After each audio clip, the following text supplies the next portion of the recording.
Bonjour à toutes les frères et sœurs en Jésus-Christ dans le monde entier.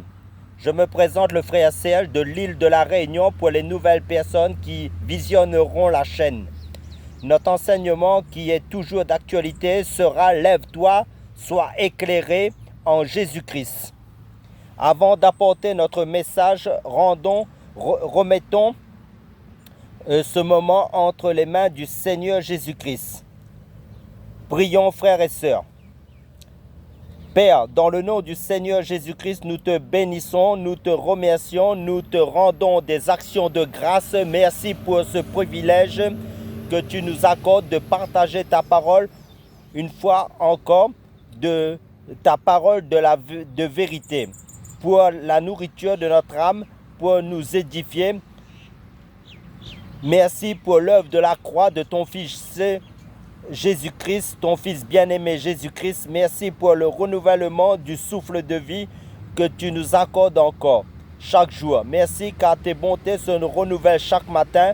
Merci de nous éclairer à la lumière de tes saintes écritures, de nous construire, de nous consolider, de nous perfectionner à l'image de ton Fils Jésus-Christ. Car j'ai été crucifié avec Christ et si je vis, ce n'est plus moi qui vis, c'est Christ qui vit en moi. Si je vis maintenant dans la chair, je vis dans la foi au Fils de Dieu qui m'a aimé et qui s'est livré lui-même pour moi, qui est mon sauveur et ma lumière éternelle, le salut de mon âme, car Jésus-Christ est le même hier, aujourd'hui et éternellement. À lui soit la gloire, la puissance d'éternité en éternité. Amen. Comme je l'ai dit, notre message sera « Lève-toi, sois éclairé en Jésus-Christ ». Prenons le livre du prophète Ésaïe, chapitre 1, versets 1 à 3, qui nous dit « Lève-toi, sois éclairé, car ta lumière arrive et la gloire de l'Éternel se lève sur toi. Voici les ténèbres couvrent la terre, et l'obscurité les peuples, mais sur toi l'Éternel se lève. Sur toi, sa gloire apparaît. Des nations marchent à ta lumière et des rois à la clarté de tes rayons. Les événements mondiaux qui se rapportent actuellement à l'évangile de Matthieu chapitre 24 verset 7 correspondront de plus en plus au verset 2 qui dit que les ténèbres couvrent la terre et l'obscurité les peuples. L'évangile de Matthieu chapitre 24 verset 7: une nation s'élèvera contre une nation et un royaume contre un royaume. Et il y aura en divers lieux des famines et des tremblements de terre.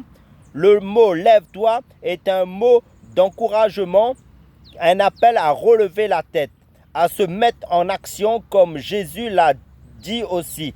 Quand ces choses commenceront à arriver, redressez-vous et levez vos têtes, parce que votre délivrance approche, d'après l'évangile de Luc chapitre 21 verset 28. Sois éclairé signifie briller, devenir lumineux, majestueux, sortir des ténèbres et s'attendre à découvrir quelque chose de nouveau dans la présence de Dieu. Amen, alléluia. Nous sommes dans le temps de la révélation du gouvernement du royaume de Dieu, mais également de l'intimité avec Dieu en son Fils Jésus-Christ. Briller signifie aussi être éclairé avec plus de révélation. Ce fait réjouis-toi, car tu es sur le point de changer de condition. Et cela va changer ton visage. Tu seras de bonne humeur en ce que la lumière de ton salut, Yeshua Hamashiach, et ses conséquences sont sur toi.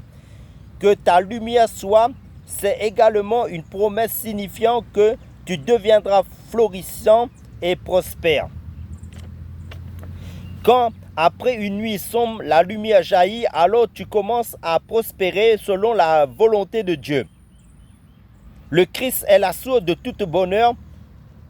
C'est en lui-même que réside ta lumière spirituelle, comme le soleil et la lune sont appelées lumière physique. Parce qu'il donne la lumière de Christ sur toi et en toi. Tu es appelé à régner avec lui comme Christ est la lumière du monde. Toi aussi tu es cette lumière pour ce monde.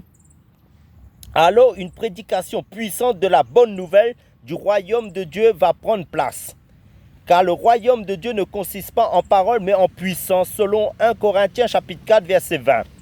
Et le livre des Actes des Apôtres nous dit, chapitre 2, verset 22, nous déclare: Hommes israélites, écoutez ces paroles. Jésus de Nazareth, cet homme à qui Dieu a rendu témoignage devant vous par les miracles, les prodiges et les signes qu'il a opérés par lui au milieu de vous, comme vous le savez vous-même.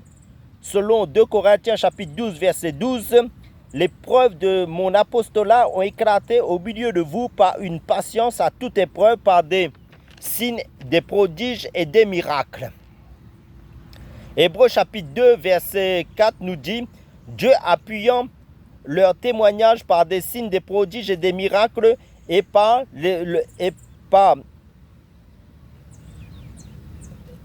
le don du Saint-Esprit distribué selon sa volonté. Celui qui croit, puis il leur dit: allez par tout le monde et prêchez la bonne nouvelle à toute la création. Celui qui croira et qui sera baptisé sera sauvé, mais celui qui ne croira pas sera condamné. Voici les miracles qui accompagneront ceux qui auront cru en mon nom.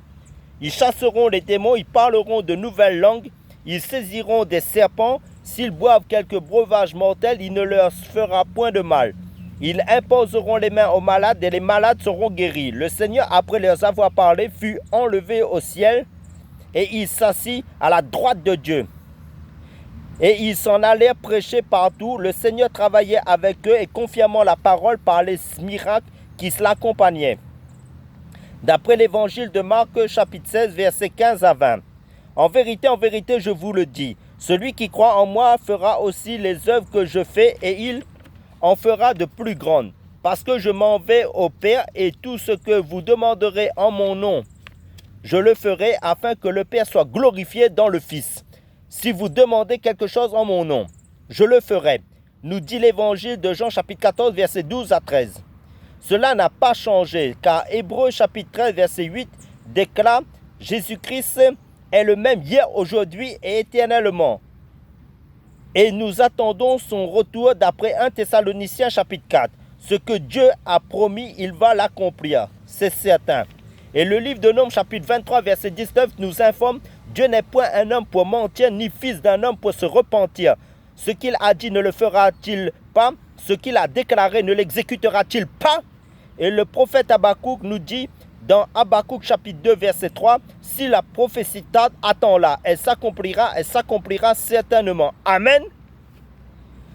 Jésus, la lumière du monde, ainsi que le Christ, est appelé la vraie lumière. L'évangile de Jean chapitre 1 verset 9 nous dit: cette lumière, c'est-à-dire Jésus-Christ, était la véritable lumière, qui en venant dans le monde éclaire tout homme. Et Jean chapitre 8 verset 12 dit: Jésus leur parla de nouveau et dit: je suis la lumière du monde. Celui qui me suit ne marchera pas dans les ténèbres, mais il aura la lumière de la vie. C'est le Christ qui éclaire notre vie, notre âme. Éphésiens chapitre 5 verset 14, c'est pour cela qu'il est dit: réveille-toi, toi qui dors, relève-toi d'entre les morts et Christ t'éclairera. Et la gloire de l'Éternel se lève sur toi. La gloire du Seigneur, c'est-à-dire la plus grande gloire. Apocalypse chapitre 21 verset 10 à 11. Et il me transporta en esprit sur une grande et haute montagne, et il me montra la ville sainte, Jérusalem, qui descendait du ciel, de près de Dieu, ayant la gloire de Dieu. Son éclat était semblable à celui d'une pierre de jappe transparente comme du cristal. Le Seigneur glorieux, ou le Seigneur de la gloire, ou le Christ. Et le livre de Colossiens chapitre 1 versets 26 à 29 nous dit clairement: Jésus-Christ est le mystère caché de tout temps et dans tous les âges, mais maintenant révélé à ses saints, à qui Dieu a voulu faire connaître quelle est la glorieuse richesse de ce mystère, savoir Christ en vous, l'espérance de la gloire. C'est lui que nous annonçons, exhortant tout homme, instruisant tout homme en toute sagesse, afin de présenter à Dieu tout homme devenu parfait en Christ. C'est à quoi je travaille en combattant avec sa force qui agit puissamment en moi. Amen, alléluia. Et le livre de 2 Corinthiens chapitre 4 verset 5 nous dit aussi: nous ne nous prêchons pas nous-mêmes, c'est Jésus-Christ que nous prêchons. Et nous nous disons vos serviteurs, à cause de Jésus-Christ. Amen, alléluia. Donc Jésus-Christ, qui est la gloire du Père céleste, est venu vers toi. Il est à la portée de main pour se rendre glorieux dans l'œuvre formidable de ton salut, que ce soit par des miracles ou l'œuvre de la rédemption, afin que sa gloire repose sur toi. Comme le déclare la prière du psalmiste, Psaume chapitre 85, verset 6. Psaume chapitre 85, verset 6, nous dit, « Ne nous rendras-tu pas à la vie afin que ton peuple se réjouisse en toi, Éternel?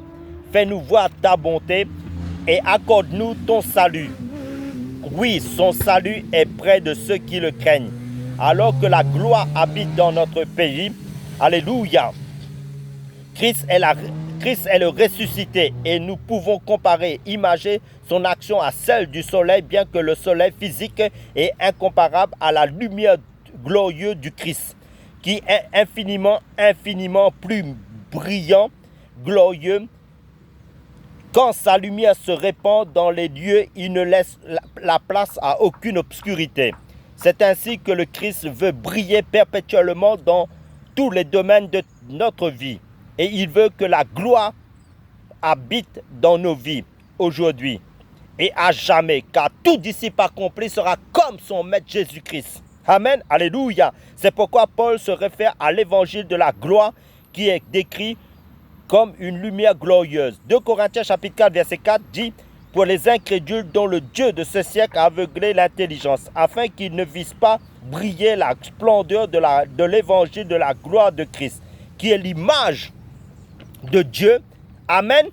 Pour conclure notre message, prions frères et sœurs. Père Céleste, merci pour cette gloire merveilleuse que tu veux faire resplendir dans nos vies en Jésus-Christ.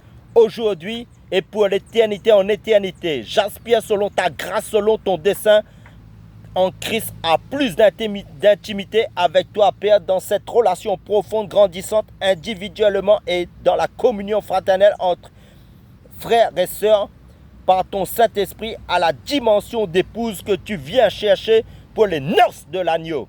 Bénis mon frère, bénis ma sœur, que cela soit le partage de tout un chacun de tes enfants en Christ que tu reviens chercher pour l'enlèvement de ton Église glorieuse.